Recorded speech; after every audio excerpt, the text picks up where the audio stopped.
आपको एक और गाइडलाइन दी जाती है, आपको एक और हिदायत दी जाती है कि जब आप गुरु जी के पास जाते हो, प्रणाम करते हो, इस समझ लेना पुण्यात्माओं, परमात्मा की वाणी है कि गुरु गोविंद कर जानियो और रहियो आज्ञा माई, मिले तो दंडवत बंदगी नहीं पल पल ध्यान लगाए। अब जैसे आप यहां से जाओगे शरीर छोड़ के, ये तो छूटेगा, आपको मालूम है सबको। हम चाहते तो नहीं है कभी मृत्यु हो, लेकिन या तो होगी वो माल्य के आधार पे है। अब तो आप भक्त हो गए, आपकी मृत्यु तो भगवान कबीर साहब के हाथ में है। आप कहोगे तब होगी, कई बार कह लोगे जब होगी। अब काल नहीं मार सकता आपको, अकाल मृत्यु नहीं मर सकते आप, अगर नियम ठीक रखोगे।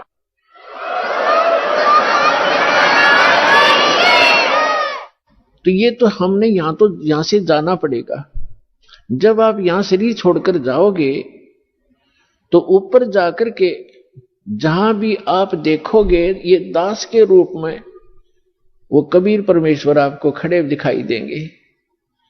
और जो काल के दूत यहां संत आए हैं उनके रूप में वो काल उनका रूप होगा, लेकिन काल उनके संत के रूप में खड़े दिखेंगे।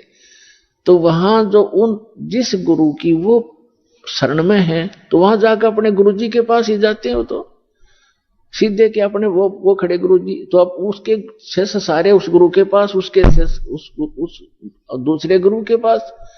तो वहां काल भी आता है जो उसने संत भेज रखा है इन जीवों का नाश करने के लिए, और परमात्मा आता स्वयं जिसने अपना संत भेज रखा है जीवों का विकास करने के लिए। तो इस दास के रूप में आपको वहां परमात्मा मिलेंगे।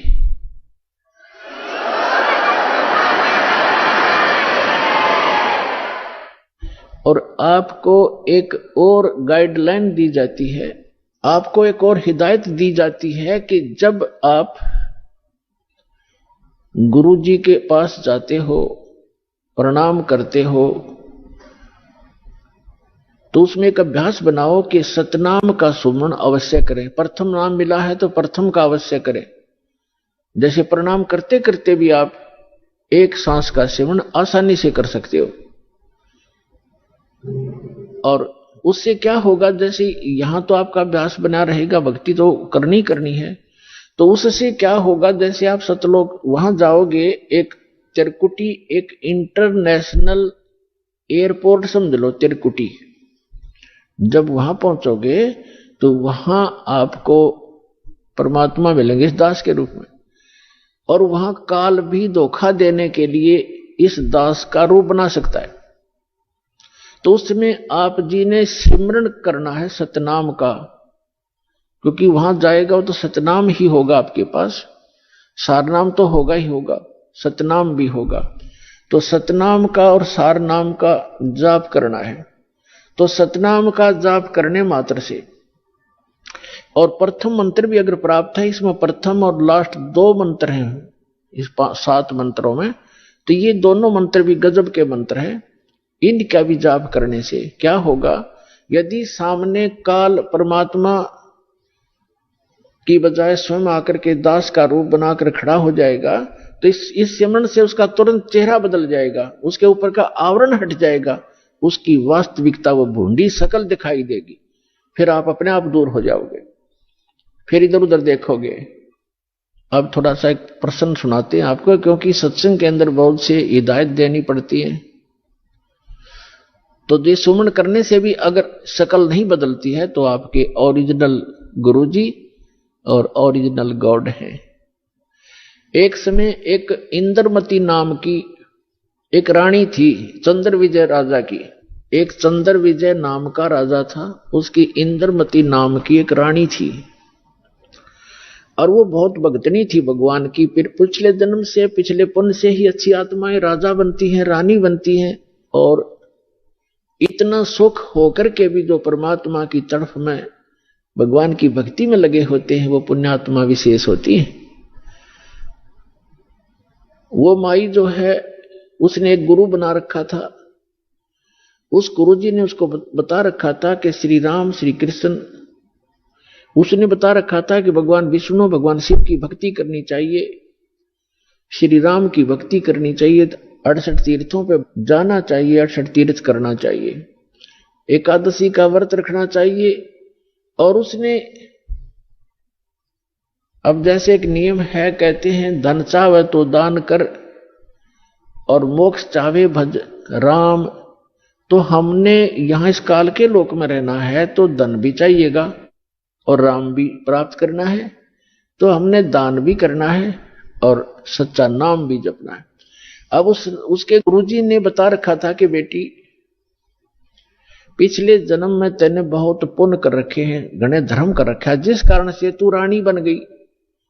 आगे ऐसी ही अच्छा जीवन प्राप्ति के लिए आप साधु संतों को भोजन करा कर बेटा, वैसे तो आए अतिथि को भी भोजन करा दे, उसका भी पुण्य है, लेकिन भगत संत को भोजन कराने का न्यारा फल मिलता है।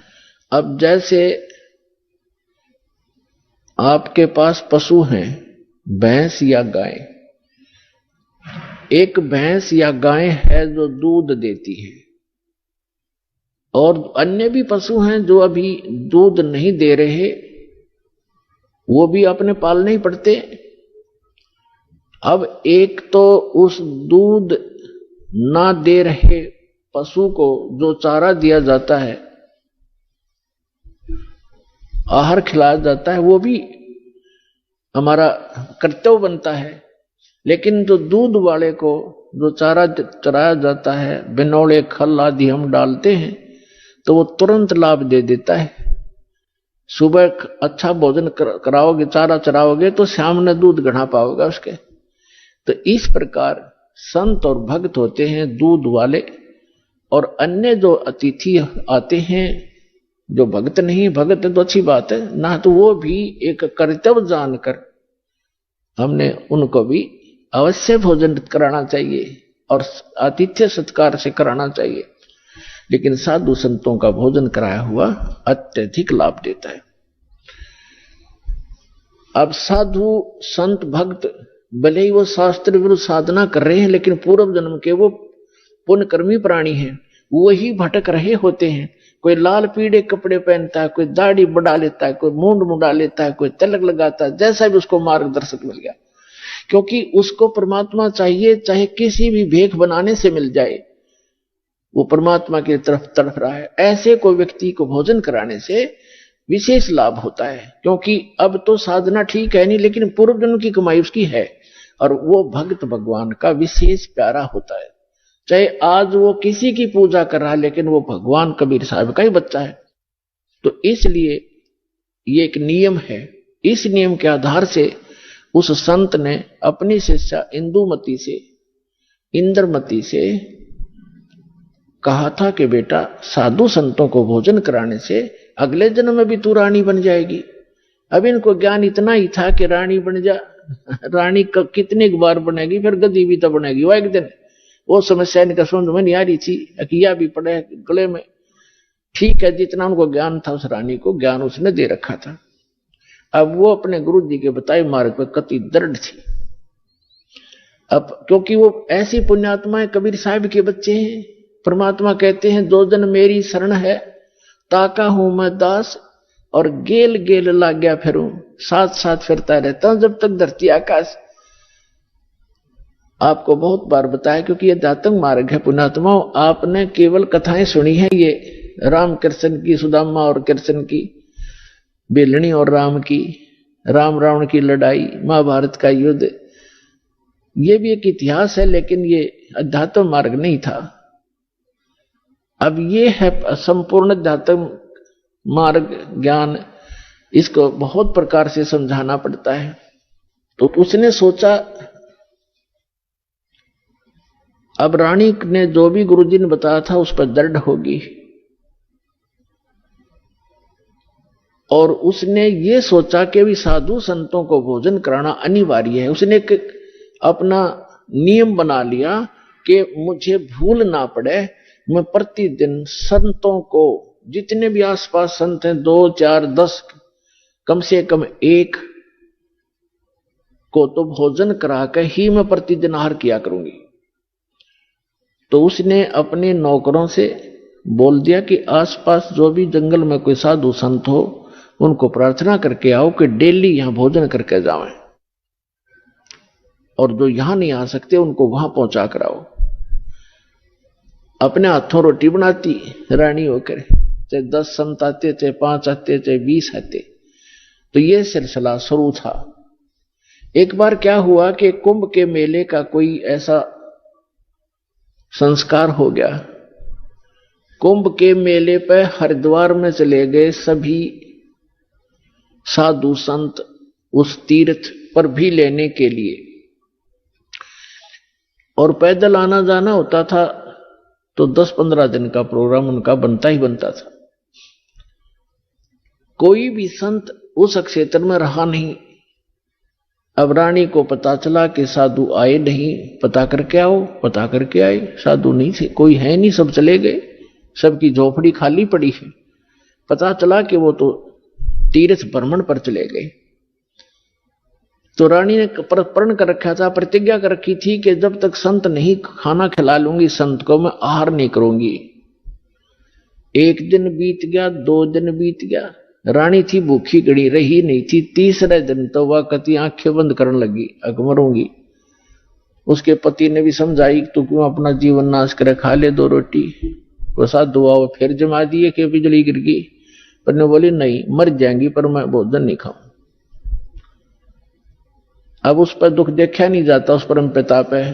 द्वापर के अंदर परमात्मा करुणा में नाम से आए हुए थे, यही कबीर भगवान, वो समर्थ परमात्मा, अमर पुरुष।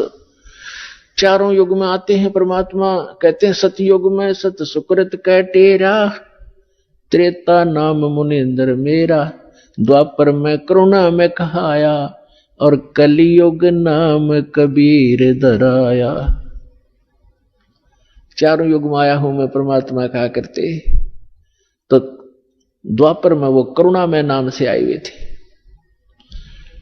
अब उसने देखा या मरेगी बोली भगतनी, एक साधु रूप बना के परमात्मा वहां दूर सी आते दिखाई दिए, राजा के महल की तरफ ही। रानी ने कहा अपनी नौकरानी से कि बांदी है दासी, यदि तू अपनी रानी का जीवन चाहती है तो देख ले कोई साधु संत तुझे दिखाई दे जा, नहीं तो आज शाम तक तेरी रानी प्राण छोड़ देगी। अब वो दासी दुखी होकर के ऊपर चढ़ गई महल की अटारी पर, और वो कहां देखा बेचारी। उसने क्या देखा कि सामने एक संत रूप में, सफेद कपड़े, दाढ़ी बड़ी हुई, सिर पे छोटे छोटे बाल हैं, आ रहा है एक सिंपल साधु, गले में माला टांग रखी। दाता ने थोड़ा ईसा दिखाया कि जानो महात्मा सा भी जच्चा है ना। तो हम महात्मा उनको मानते हैं जिनकी दाढ़ी बढ़ रही हो, लंबे लंबे बाल हो, तिलक ला रखा हो, 5-4 माला डाल रखी हो, बिंदी बैंदी टिक्की ला रखी हो। तो परमात्मा ने इसीलिए वो थोड़ा सा वेशभूषा बना रखी थी। रानी वो नौकरानी स्पीड तक नीचे आई और रानी से कहा कि एक महात्मा सा नजर आवा है, कपड़े तो लाल हैं नहीं पर सकल साधु जैसी लगती है, कहो तो लाऊं बुला के। अकेला बहन ले आ जैसा भी हो। अब वो नीचे गए, इतने परमात्मा भी महल के निकट से आ गए। नौकरानी ने प्रणाम किया और कहा महाराज आपको हमारी रानी याद कर रही है। परमात्मा ने पूछा आप कौन हो? कि मैं नौकरानी हूं। तो परमात्मा ने कहा बेटा रानी को यदि गरज है संत की तो यहीं आजा गली में, हम किसी के घर नहीं जाया करते। और हम घर जाओ और उसका पति कह दे तू आया किस लिए यहां, उसने गरज है तो यहां आ जाएगी। उसने जाके बता दिया कि साधु ऐसे ऐसे कह रहा, तो उसका और पक्की जचगी कि 1 नंबर का महात्मा है। नहीं तो नो कोई कह देगा अपने रानी बुलावा, ये तो नो बाछड़ू की तरह भाग गया आकर बच्चे की तरह, पैसे के लालच में अच्छा हलवा मिल जाएगा और वो उड़े डट गए। अगर रानी को गरज है तो यहां आ जाएगी बेबे।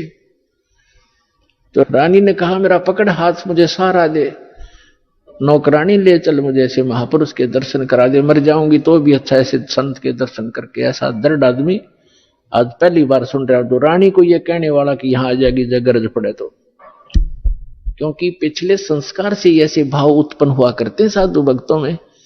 तो रानी ने जाकर देखा वो मालिक का चेहरा, विश्व में सबसे न्यारे सुंदर थे कबीर भगवान, जितनी बार भी आए हैं, और चरणों में मत्था टेका और कहा महाराज आप भोजन कीजिए, आहार कीजिए।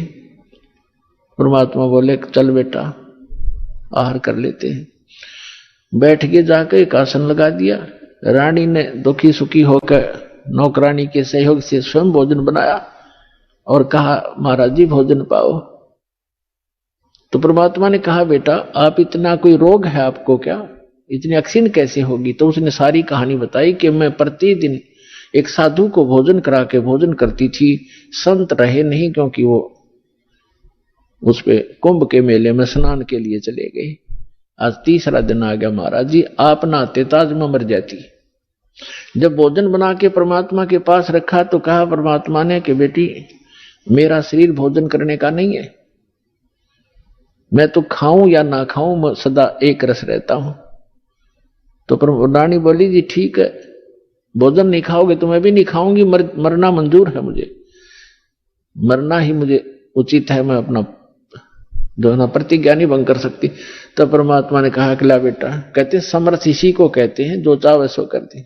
मालिक ने भोजन करा, फिर उससे पूछा बेटा ये जो आपको ये हठ किसने बताया? रानी ने कहा कि मैंने अब गुरुजी बना रखे हैं, हमारे गुरु बहुत अच्छे हैं।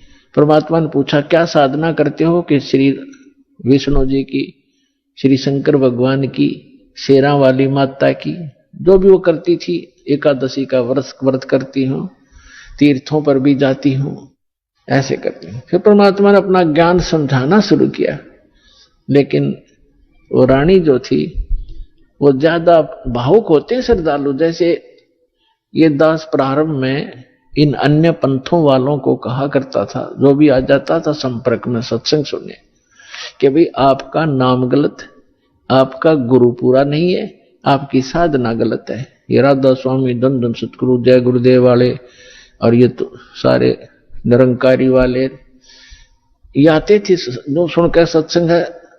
जब ये दास उनको ये सच्चाई बताता तो बेदक जाते, उठ कर चले जाते कि ना आप तो निंदा करते हो, किसी संत की निंदा नहीं करनी चाहिए, पाप लगता है।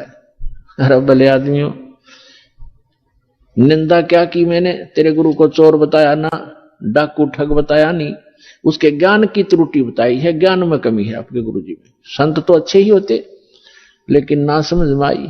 ये श्रद्धालु होते हैं कि ना गुरुजी के बारे में कुछ नहीं सुन सकता, और अब आने लग रहे रोते हुए लुट पिट के, रोआ बरीत रहे, नाश हो गया।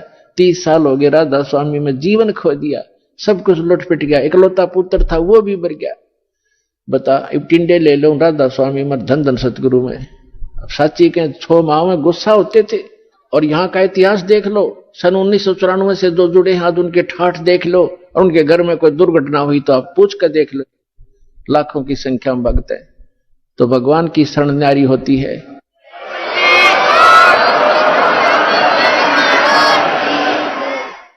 एक भगत से उसके सुख पूछने लग जाना, आपका दिमाग फेल हो जाएगा और उसके मुंह का थूक सूख जाएगा, पर उसके गुण भगवान के वो बताने से बंद नहीं होगा आपको, जिसने 5-4 वर्ष से भी नाम ले रखा है। ये समर्थ है, पूर्ण परमात्मा है, इसलिए दास ये रे हो रहा आपके लिए कि किसी प्रकार आपके समझ में आ जा कबीर इज गॉड। दास का काम पूरा हो, फिर तापा डूंडा पाट जाएगा, पर ईश्वर में एक ही रस हो जाएगा कुछ दिनों में। तो रानी क्या कह रही है? परमात्मा ने बताना शुरू किया, बेटा आप विष्णु की पूजा करती हो, विष्णु जी की, कहां जाओगे? बता आपके गुरु ने। अगर स्वर्ग में जाऊंगी। स्वर्ग में कितने दिन रहोगे? अब सत्संग सुनकर थोड़ा बहुत ज्ञान हो ही जाता है। कहती है जी वो तो जितना पुण्य होंगे, पुण्य अपने पुण्य धर्म होंगे, मेरे पुण्य होंगे, उतने दिन वहां रहूंगी। फिर कहां जाएगी है पता नहीं, वह मैं बताऊं कहां जाएगी, तो गद्दी बनेगी फिर अगले दिन में। अब यह बात उसका उत्तर नहीं गला।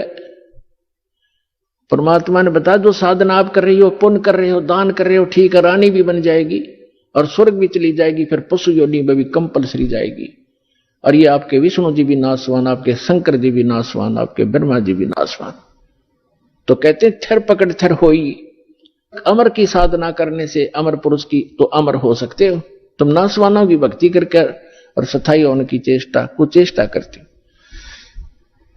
अब वो रानी कहने लगी, मुंह बना लिया रानी ने, इंदुमती ने, कि महाराज जी ये संत है ना, ये एक दूसरे की निंदा कराया करें, और मेरे गुरु जी के बारे में देखो आप कुछ ना कहिए, जो मेरे लिए तो भगवान है। परमात्मा बोले, बेटा अगर गधे ने कोई गाय को है और गधी को कोई ये बताओ ये गधी है गाय नहीं है बेटी, और वो नौका तो मेरी गाय को गधी क्यों बताता है, तो दुख नहीं मान्या करते। तो उसकी जांच करे सचमुच क्यों कहा इसने ऐसी ऐसी कड़वी बात, लेकिन वो नहीं मानी। अपने आत्माओं अपने बच्चों तक पहुंचने के लिए परमात्मा ने कितना प्रयत्न करना पड़ता है, इन काल के दूतों ने उलझा दिया। अब परमात्मा ने बहुत कोशिश की कि बेटा मैं तेरे हित की बात कह रहा हूं, मैं तेरे गुरु जी को चोर नहीं कहता, गुंडा डाकू नहीं कहता, उनको ज्ञान नहीं है, वो विष्णु जी को समर्थ शक्ति बताते हैं, विष्णु जी खुद नाशवान है, तो आपकी रक्षा कैसे करेगा वो? शिव जी को आप भगवान मानते हो। परमात्मा ने बताया कि जिस समय भस्मागिरी नाम का एक संत भगवान तेरे शंकर जी के सामने ऊपर ने पैर नीचे ने सिर करके 12 वर्ष तपस्या की। आपने पढ़ा होगा पुराण में, कहां जी पढ़ रखा है, सुना है, पढ़ा भी है। और जब भस्म कंडा शिव से मांग लिया और भगवान शिव को मारने की चेष्टा करने लगा वो भस्मासुर, तो भगवान शिव जी ने क्या किया, भाग्य थे ना वो, तो वो अविनाशी है, जिनको तो अविनाशी मान रही उनसे तू रक्षा की बात देखे, सुरक्षा वो आप सुरक्षित नहीं। अब बात सारी साची, पर गुरु जी के बारे में सुनना कति पसंद नहीं, वो पिछला रंग चढ़ रहा है कसूता। तब परमात्मा ने कहा बेटा मान से मत मान, देखो मैं वैसे अपने आप को भगवान कहें तो कोई ना कतिये ना मानने जनता। परमात्मा ने कहा कि जिस भगवान की मैं भक्ति बताता हूं वो अजरो अमर है, उसकी भक्ति करने से आपकी आयु भी बढ़ जाएगी, जो मंत्र मैं दूंगा, और जो मंत्र आप जाप करते हो इससे आपकी उम्र ना बढ़ सकती ना घट सकती, और हम जो मंत्र देंगे उससे आपकी जितनी आयु आप चाहोगे वो बढ़ जाएगी। तो वो फिर भी ये कहती है जी इस तरह की बातें तो ये संत आपस में खूब जानते हैं, मुझे तो अपना गुरु बिल्कुल मेरे हृदय में समा रहे हैं। तो परमात्मा ने कहा ठीक है बेटा, साच कहूं जग माने नहीं और झूठ कही ना जाई हो, और ब्रह्मा विष्णु शिव जी दुखिया जिन ये राह चलाई हो। तो परमात्मा ने कहा कि ठीक है बेटी मैं चला, मान जाए मत मान, मेरा फर्ज था तेरे को सच्ची बात बताने का, और आज से तीसरे दिन तेरी मृत्यु होगी, ना तेरा गुरु बचा सकेगा, ना तेरा विष्णु, ना तेरा शंकर जी बचा सकेंगे, और ना तेरा भक्ति यो मंत्र बचा सकेगा। और न्यू कह के महाराज जी उठन लगे, चरना पड़ गई। अब मौत दिखे है ना, जब जच्चा कहां ही बूढ़ी बन गया दे। साधु संत झूठ नहीं बोला करते, चरणों में गिर गई और कहने लगी महाराज सचमुच। परमात्मा बोले तीसरे दिन आगे तेरी शेष आयु नहीं है और 83 लाख योनियों में जाएगी तू। फिर बोली महाराज जी फिर क्या करूं मैं? मैं मंत्र दूंगा बेटा, मंत्र जाप करिए और उस गुरु जी से बात भी मत करिए जो दुश्मन है तेरा। अब कहते हैं ना अपने लागे चाहे देश तो ते सारा मर जा पर अपना नंबर ना हो, इतना कोई दिक्कत नहीं। जब अपना नंबर आता दिखा ना जब की बंद है जीव की, तब सारी मान ली। ठीक दीदा से आप कहोगे न्यू कर लूंगी, और मन में नो सोच रही कि देखूंगी तीसरे दिन क्या होगा। दीक्षा ले ली और गुरुजी ने बताया कि बेटा तीसरे दिन काल आवेगा और मेरे रूप में आवेगा। अरे एक ध्यान रखना, जो मैंने आपको मंत्र दिया है प्रथम, जब वो निकट आवे तो पहले आप इस मंत्र का जाप करके और फिर प्रणाम करना। इस मंत्र का जाप करना, वैसे तो प्रणाम नहीं करना पहले। देखो उस समय उन्होंने विशेष हिदायत इसलिए दी थी, आगे के लिए फिर परमात्मा ने बताया था, वैसे संत आवे पहले दंडवत करे और फिर उनसे प्रसन्न करे, उनसे कुशल मंगल पूछे। लेकिन उस दिन परमात्मा ने विशेष हिदायत दी थी, क्योंकि उसका अभ्यास नहीं था लड़की का, इसलिए कहा कि जब मैं आऊं यानी मेरे रूप में काल आवेगा और तू भावुक होकर के बगैर मंत्र जाप किए चरण मत छूना, पहले मंत्र जाप करना और फिर चरण छूना। अब रानी ने किसी को बताया नहीं, ने सोचा क्या पता सच्ची है कि झूठी है। ठीक अगले दिन के 12-1 बजे के आसपास परमात्मा के रूप में काल गया, करुणामय के रूप में, और कहा इंद्रमती कहां है बेटा। अब इंद्रमती ने देखा गुरुजी आगे, लेकिन वह बात उसके हृदय में गड़ रही थी। गुरुजी ने ये भी बात कही थी, तो उन्होंने प्रथम मंत्र सिमरण कर दिया। वो सारा जो कंप्लीट कोर्स यही है, वो जो आपको दे रखा, उसके प्रथम मंत्र के प्रथम नाम से ही एकदम उसका स्वरूप बदल गया, और ऐसी विकराल चेहरा, लंबे दांत और मोटी मोटी आंख, बेहुद्दी सी विकराल सी शरीर दिखाई दिया। तब उस काल ने देखा कि तेरा तो इसने आवरण तार दिया, न बोला अब तब बचगी तू, तेरे पास मंत्र जबरदस्त है, तुझे फिर देखूंगा। अब रानी का जान बची लाखों पाए और गुरु जी के 100 शुक्र मनाए। अपने नौकरों को बताती है, काल आया था, आज मेरी मृत्यु होनी थी, मैंने जो गुरुजी बनाए हैं मेरी उम्र बढ़ा दी।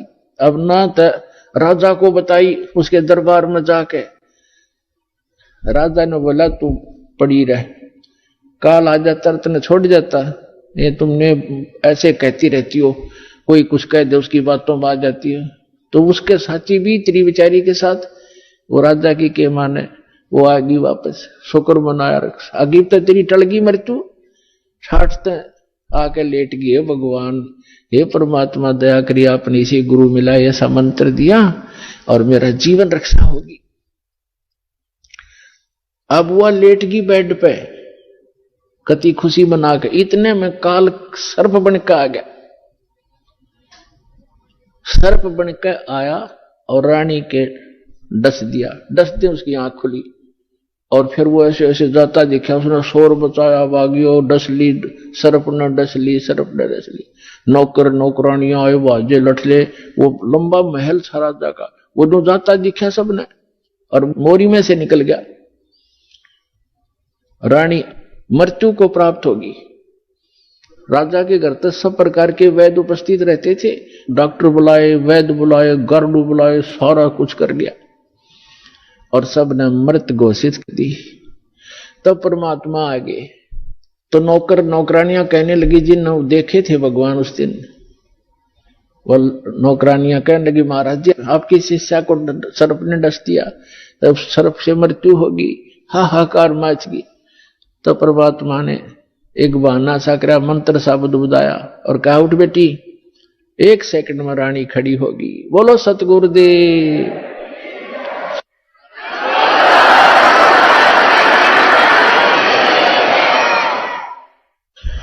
धन धन सतगुरु सत कबीर, भगत की पीड़ मिटाने वाले। धन धन सत कबीर, भगत की पीड़ मिटाने वाले, भक्त की पीड़ मिटाने वाले, भक्त की वाले। धन धन सतगुरु सत कबीर, भक्त की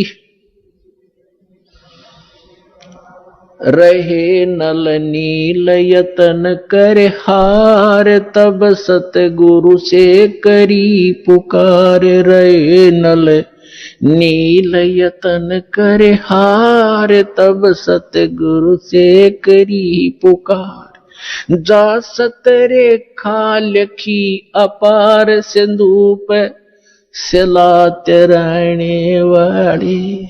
जा सतरे खालखी अपार, सिंधु पे सिलात रहने वाले। धन धन सतगुरु सत कबीर, भक्त की पीड़ मिटाने वाले भक्त की, पीड़ मिटाने वाले भक्त की, धन धन सतगुरु सत कबीर भक्त की। डसी सर्प ने जब जा पुकारी, इंद्रमती अकुलाए। डसी सर्प ने जब जा पुकारी, इंद्रमती अकुलाए। आपने तुरंत करी सहाय बेरूली, मंत्र सुनाने वाले आपने तुरंत करी सहाय बेरूली, मंत्र सुनाने वाले। धन धन सतगुरु सत कबीर। भक्त की पीड़ मिटाने वाले, भक्त की पीर मिटाने वाले। धन धन सतगुरु सत कबीर भक्त की। दामोदर सेठ के होठ अकाज, अर्ज करी डूबता देख जहाज। दामोदर सेठ के होठ अकाज, अर्ज करी डूबता देख जहाज। लाज मेरी रखियो गरीब नवाज, समुद्र से पार लंघाने वाले। लाज मेरी रखियो गरीब नवाज, समुद्र से पार लंघाने वाले। धन धन सतगुरु सत कबीर भक्त की। भक्त की पीड़ मिटाने वाले, भक्त की पीर मिटाने वाले। धन धन सतगुरु सत कबीर। कह कर जोर दीन धर्मदास, दरस दे पूर्ण करियो आस। कह कर जोड़ दीन धर्मदास, दरस दे पूर्ण करियो आस। मेटियो जन्म मरण की तरास, वो सत्य पद प्राप्त कराने वाले। मेटियो जन्म मरण की तरास, वो सत्य पद प्राप्त कराने वाले। धन धन सतगुरु सत कबीर भक्त की पीड़ मिटाने वाले। भक्त की पीड़ मिटाने वाले, भक्त की पीड़ मिटाने वाले। धन धन सतगुरु सत कबीर भक्त की। भक्त की पीड़ मिटाने वाले, भक्त की पीड़ मिटाने वाले। धन धन सतगुरु कबीर भक्त की। कह कर जोड़ दीन धर्मदास, दरस दे पूर्ण करियो आस। कह कर जोड़ दीन धर्मदास, दरस दे पूर्ण करियो आस। मेटियो हो जन्म मरण की तरास, सत्य पद प्राप्त कराने वाले। धन धन सतगुरु सत कबीर भक्त की पीड़ मिटाने वाले। डसी सर्प ने जब जा, डसी सर्प ने जब जाए पुकारी, इंद्रमती अकुलाए। आपने तुरंत करी सहाय बिरहुली, मंत्र सुनाने वाले। परमात्मा ने लीला की। रानी ने पूछा महाराज ये कौन सा मंत्र था? परमात्मा ने कहा बेटा बिरहुली मंत्र है। बिरहुली मंत्र क्या कि राम नाम जप बिरहुली, गुरु की शरण में रह बिरहुली। वो तो एक बहाना बनाया था कि इस बालक को बुला दूं, लेकिन वो तो समझ सकती है मंत्र की क्या आवश्यकता उसको। अब रानी की खुशी का ठिकाना नहीं रहा और राजा का भी दचगी, गारडू भी फेल, वैद्य भी फेल। इतना जरूर मान लिया संत ठीक है, लेकिन राजा की बुद्धि सातवें आसमान पर होती है। उन कर्मी प्राणी होते हुए भी वो दुर्भागी होता है जो भक्ति नहीं करता। और रानी होते हुए या राजा होते हुए जो भक्ति करते हैं, सत साधना करते हैं, कैसे भी कर रहा है, परमात्मा कहते हैं जय कोई भक्ति करे कपट की और उसको भी अपनाऊं और श्याम दाम दंड भेद से ती प्रसिद्ध मार्ग लाऊं। अब देखो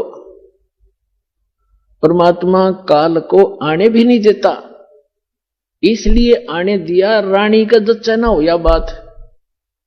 संत जो साची कह गया, परमात्मा ये समझ रहे थे कि या फिर छोड़ दे हो गुरु, दूसरा गुरु आते ही उसके भी चरण छुआ और उसकी भी आरती तारा हो। और पुण्यात्मा गुरु को तजे भजे जो आना, अर्ता पशुआ को फोकट ज्ञाना। परम संत ने छोड़कर फिर वो नकलियां फिर भी आस्था जिसकी है तो वो फोकट ज्ञान है, उसके पास भक्ति है, वो श्रद्धा नहीं बनी उसकी। जैसे पतिव्रता पति से राती आन पुरुष नहीं भावे और बस है पीहर में सुरत प्रीतम में, ऐसे ध्यान लगा।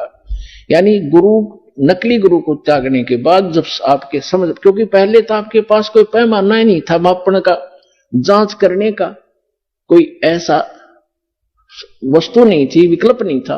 अब दास आपको पहले संत को जांचने के पैमाने देता है कि इससे नाप के देख लियो जिसके पास ये ज्ञान है।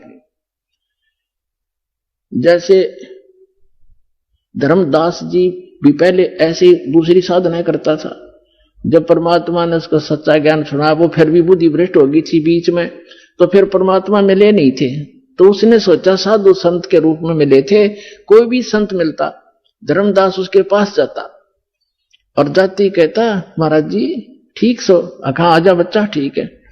तो उसने पूछा जी, वो क्या प्रश्न करता था कि ब्रह्मा विष्णु महेश के माता पिता कौन है? तो वो कहता था अरे ये तो अजरो अमर है, सर्वेश्वर है, ये कहां से बात उठा लिया?